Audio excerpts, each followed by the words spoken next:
রাজনৈতিক দল এনসিপির রাইট আছে এই মিটিং সম্পর্কে তার রিয়াকশন, তার পজিশন স্টেটমেন্ট জাতির কাছে বলার।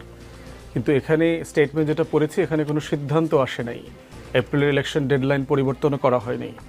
সংস্কার, বিচার, নির্বাচনের যে সমন্বিত ম্যান্ডেট এবং সেগুলো নিয়ে যে কাজ চলছে, সে কাজকে ছোট করা, ন্যারো করে নিয়ে আসা, শ্রিঙ্ক করবারও কোনো আলোচনা এখানে হয়নি। অতএব এটা হয়তো শঙ্কা আকারে বলেছে এবং একটা দলের সাথে আলোচনা করে সিদ্ধান্তটা বদলা ব্যাপারটা তাও না।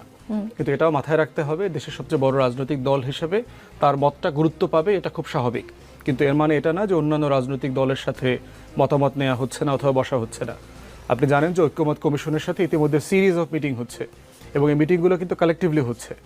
বড় দলকে প্রায়োরিটি দিয়ে এই মিটিংগুলো হচ্ছে না, কালেকটিভলি সবাই বসছি, আমরা একই ফোরামে বসে ইস্যু ভিত্তিক, এজেন্ডা ভিত্তিক আলোচনা হচ্ছে এবং এই আলোচনাটাই হচ্ছে একটা ঐক্যমতের জায়গায় যাবে, যেখান থেকে রোডম্যাপ, বাস্তবায়নের পদ্ধতি, প্রক্রিয়া, সময় এবং জুলাই ঘোষণা